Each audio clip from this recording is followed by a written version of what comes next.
Assalamualaikum warahmatullahi wabarakatuh. Perkenalkan, nama saya Indri Permatasari, NIM 2019 Assalamualaikum warahmatullahi wabarakatuh.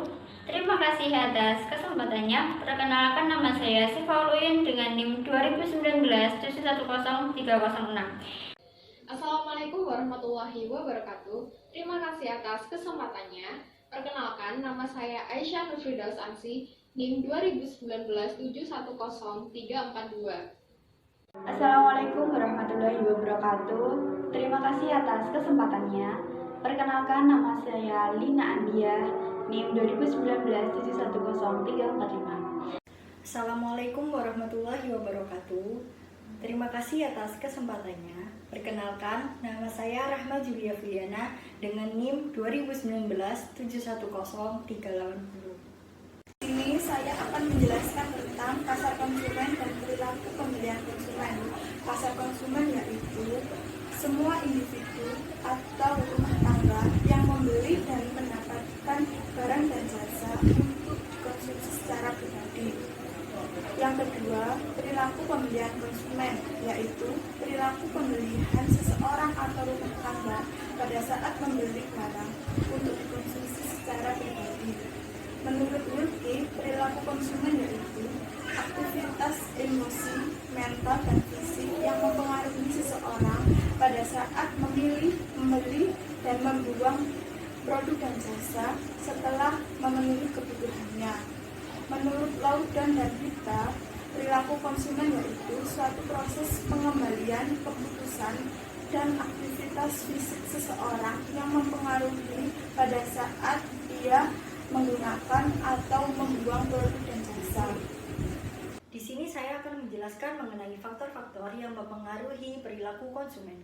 Faktor-faktor yang mempengaruhi perilaku konsumen terbagi menjadi 4 bagian. Yang pertama ada budaya, yang kedua ada sosial, yang ketiga ada pribadi, dan yang keempat ada psikologis. Yang pertama, saya akan menjelaskan mengenai budaya. Budaya terbagi menjadi 3, yaitu budaya, subbudaya, dan kelas sosial. Budaya yaitu kumpulan nilai dasar, persepsi, keinginan, dan perilaku yang dipelajari oleh anggota masyarakat dari keluarga dan institusi penting lainnya. Subbudaya yaitu kelompok masyarakat yang berbagai sistem nilai berdasarkan pengalaman hidup dan situasi yang umum. Kelas sosial yaitu pembagian yang relatif permanen dan berjenjang dalam masyarakat di mana anggotanya berbagi nilai, minat, dan perilaku yang sama. Yang kedua ada sosial. Sosial terbagi menjadi 4 bagian. Yang pertama kelompok, yang kedua pemimpin opini, yang ketiga keluarga, dan yang keempat peran dan status. Kelompok yaitu 2 atau lebih orang yang berinteraksi untuk mencapai tujuan pribadi atau tujuan bersama. Pemimpin opini yaitu seseorang di dalam kelompok referensi yang karena keahlian khusus, pengetahuan, kepribadian, atau karakteristik lain yang dimilikinya mempunyai pengaruh sosial terhadap orang lain. Keluarga yaitu organisasi pembelian konsumen yang paling penting dalam masyarakat, atau ada pengaruh suami, istri, dan anak-anak.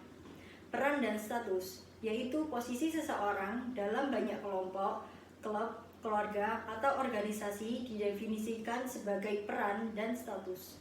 Yang ketiga ada pribadi. Pribadi terbagi menjadi 5. Yang pertama, usia dan tahap siklus hidup. Yang kedua ada pekerjaan. Yang ketiga ada situasi ekonomi. Yang keempat ada gaya hidup. Dan yang kelima ada kepribadian dan konsep diri. Usia dan tahap siklus hidup yaitu orang mengubah barang dan jasa yang mereka beli sepanjang hidup mereka. Selera makan, pakaian, perabot, dan rekreasi sering berhubungan dengan usia.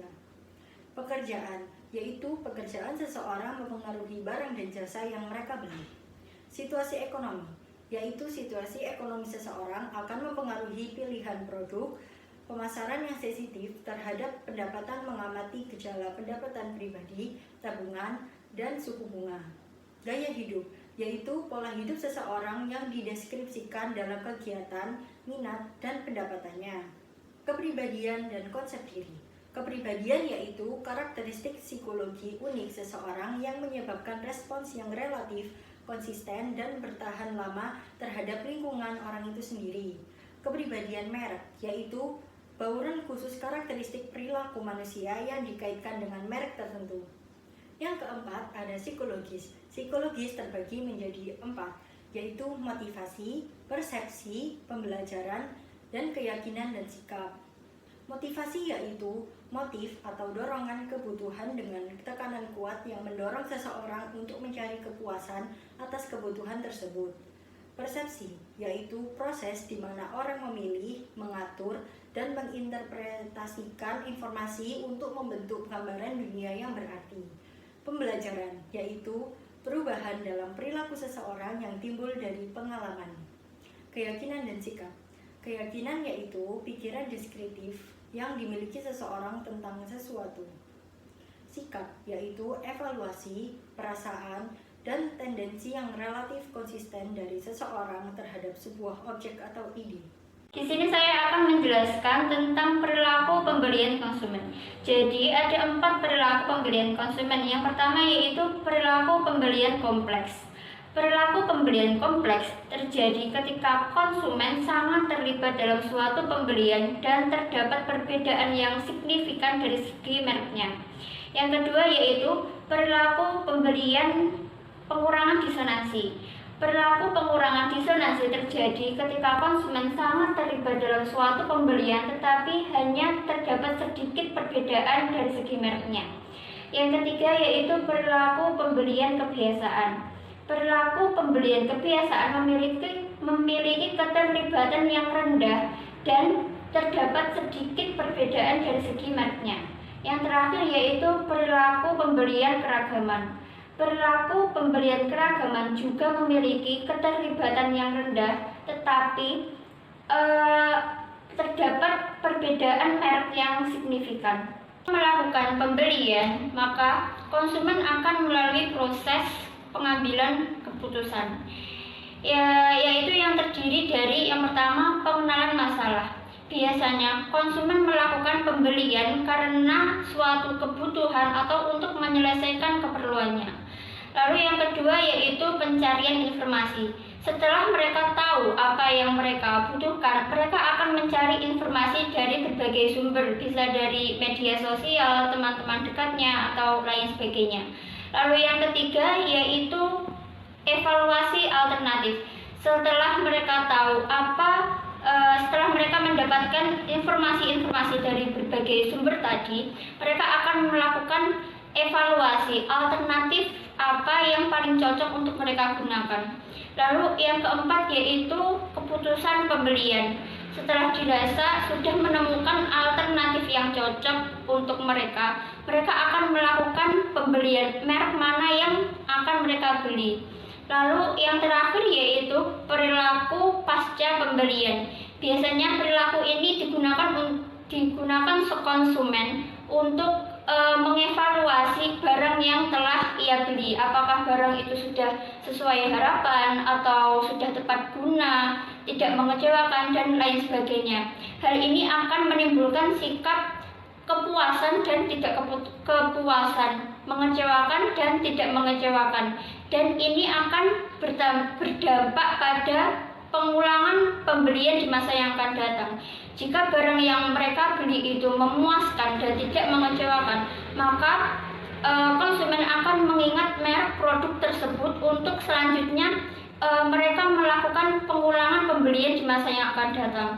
Begitu juga sebaliknya, jika produk yang mereka beli itu mengecewakan dan tidak memuaskan, maka mereka akan mengingat produk tersebut dan dengan tujuan untuk tidak melakukan pembelian lagi di masa yang akan datang. Nah, di sini saya akan menjelaskan sedikit tentang proses pengambilan keputusan pembelian produk baru, yaitu ada 5 tahap. Yang pertama ada kesadaran, yang kedua ada minat, yang ketiga ada evaluasi, yang keempat ada mencoba, yang kelima ada adopsi. Yang pertama kesadaran. Ia harus sadar apa yang ia butuhkan saat itu juga. Yang kedua ada minat. Setelah ia sadar, ia pasti akan berminat untuk membeli barang tersebut. Yang ketiga ada evaluasi. Saat ia memilih barang-barang tersebut, maka ia akan memilah dan memilih barang apa yang bermanfaat dan tidak.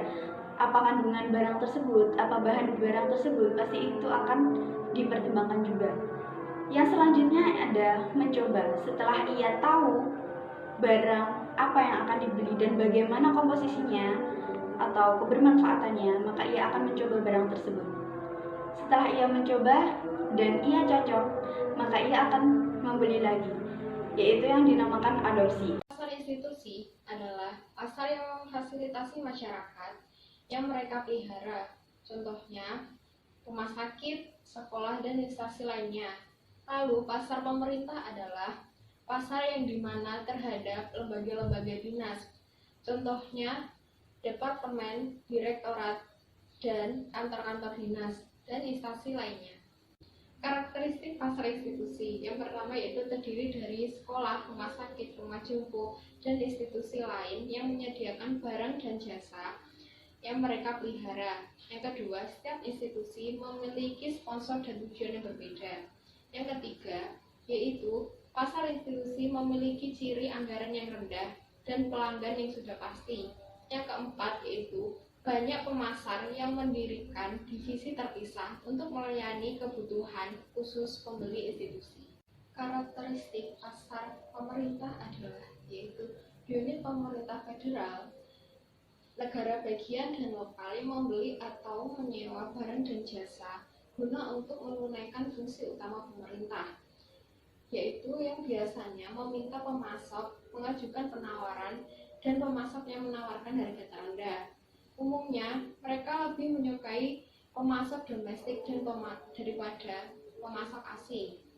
Sebagian besar pemerintah akan memberikan pemasok panduan yang lengkap bagaimana cara menjual kepada pemerintah.